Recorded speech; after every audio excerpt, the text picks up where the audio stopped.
एक बीज सरल परिभाषा क्या है?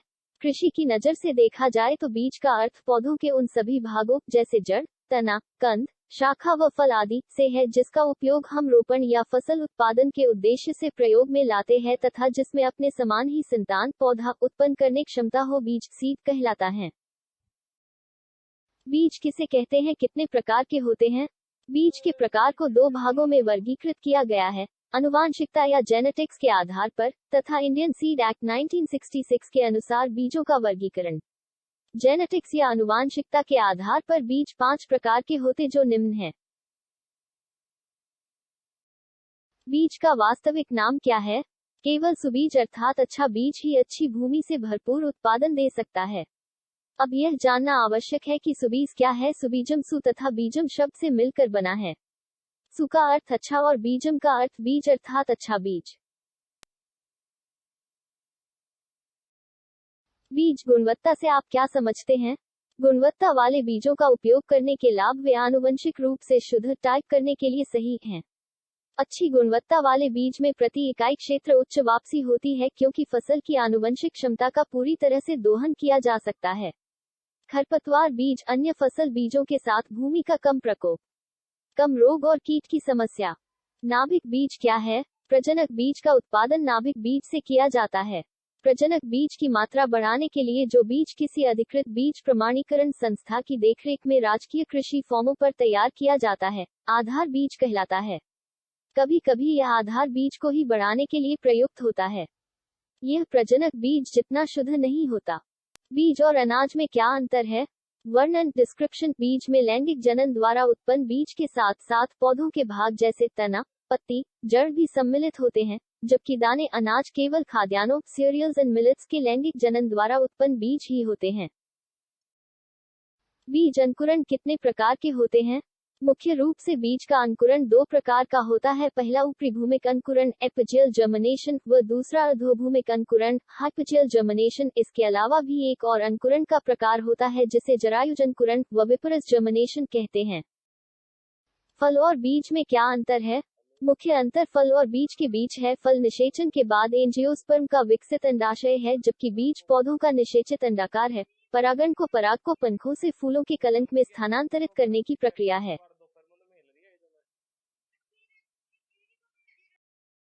खरपतवार क्या है? इसके 2 उदाहरण दीजिए। ऐसा पौधा जो अवांछित स्थानों पर बिना बोए स्वयं ही उग जाता है और उस फसल को विभिन्न रूपों में क्षति पहुंचाकर उपज की हानि करता है। खरपतवार खरपतवार कहलाता है। खरपतवार का उदाहरण गेहूं की फसल में उगने वाला जंगली जई का पौधा खरपतवार वीड इन हिंदी का उदाहरण है। खरपतवार का मतलब क्या है? खरपतवार वीड वे अवांछित पौधे हैं जो किसी स्थान पर बिना बोए उगते हैं और जिनकी उपस्थित किसान को लाभ की तुलना में हानिकारक अधिक है। खरपतवारनाशी क्या है? फसलों तथा बागानों में उगने वाले अवांछित घास फूस को नष्ट करने के लिए इसका व्यापक पैमाने पर उपयोग होता है। यह एक प्रकार का गैर चयनात्मक नॉन सिलेक्टिव खरपतवारनाशी हर्बिसाइड है जो कई पौधों को नष्ट कर देता है। यह पौधों में एक विशेष प्रकार के प्रोटीन के निर्माण को रोक देता है जो कि पौधों के विकास के लिए सहायक होते हैं। खरपतवार क्या है? हम उनका नियंत्रण कैसे करेंगे? फसल उगाने से पहले खेत जोतकर इससे खरपतवार पौधे सूखकर मर जाते हैं। पुष्पन एवं बीज बनने से पहले हाथ से, खुरपी या फैरों की सहायता से पौधों को उखाड़कर खरपतवारनाशी रसायनों का उपयोग करके इससे खरपतवार पौधे मर जाते हैं। शाकनाशी क्या है? शाकनाशी रसायनों का एक उदाहरण दीजिए। हर्बिसाइड्स वे रसायन जो खरपतवार वीड्स का नाश करने के लिए प्रयोग किए जाते हैं, शाकनाशी कहलाते हैं। सोडियम क्लोरेट NaClO3, सोडियम आर्जिनेट आदि शाकनाशी के उदाहरण हैं।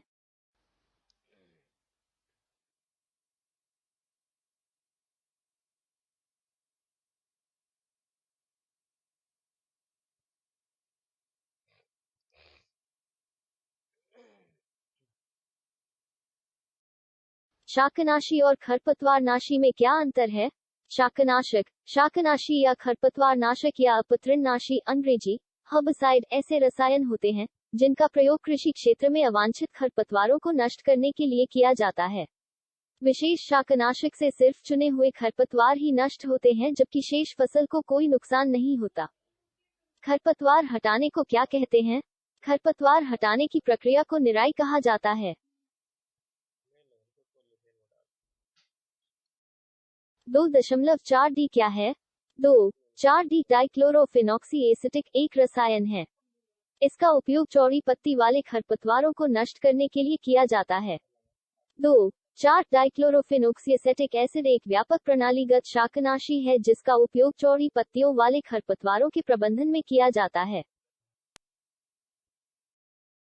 जलीय खरपतवार क्या है? जलकुंभी गर्म देशों में पाया जाने वाला एक जलीय खरपतवार है जो वार्षिक या बहुवर्षीय एवं स्वतंत्र रूप से तैरने वाला पौधा है। यह जलीय पौधों की फैमिली पोन्टिड्रिएसी का सदस्य है। ब्राजील में जन्मा यह पौधा यूरोप को छोड़कर सारी दुनिया में पाया जाता है। रासायनिक विधि क्या है? वैज्ञानिक दृष्टि से एक या अधिक रसायनों या रासायनिक यौगिकों को बदलने की विधि या साधन को रासायनिक प्रक्रम केमिकल प्रोसेस कहते हैं। ऐसा रासायनिक प्रक्रम स्वयं संपन्न हो सकता है या किसी बाह्य बल के द्वारा। इसमें एक या एक से अधिक रासायनिक अभिक्रियाएं होती हैं। शाकनाशी की प्रयोग विधि क्या है? दलहनी फसलों में खरपतवार के प्रकोप को सीमित करने के लिए शाकनाशी रसायनों, उचित यांत्रिक व फसल प्रणाली का प्रयोग की संस्तुति की जाती है। संस्तुत शाकनाशी रसायनों में कुछ का उपयोग फसल के उगने के पूर्व एवं कुछ का उगने के पश्चात किया जाता।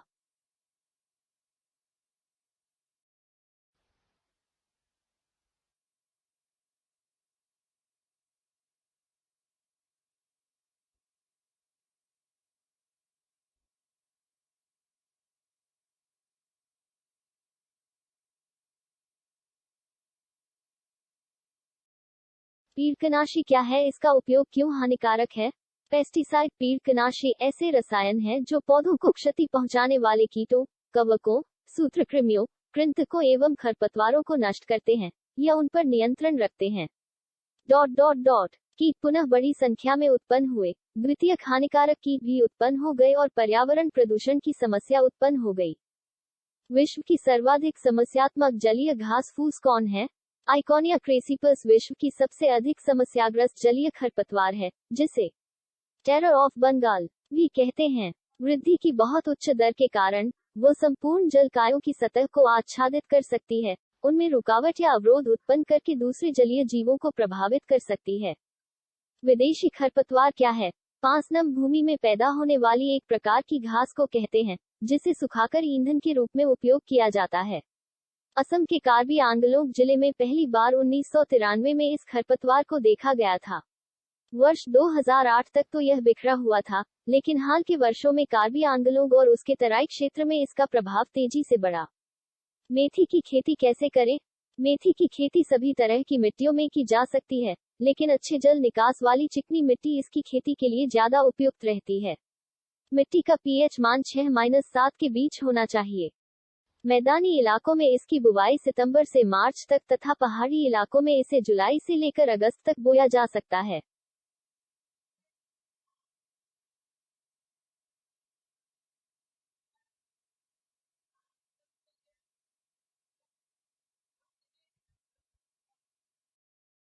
फसल चक्र क्या है? फसल चक्र की परिभाषा किसी खेत से एक निश्चित समय में उसकी मृदा उर्वरता को बनाए रखते हुए उगाए जाने वाली फसली के क्रम को फसल चक्र क्रॉप रोटेशन इन हिंदी कहते हैं।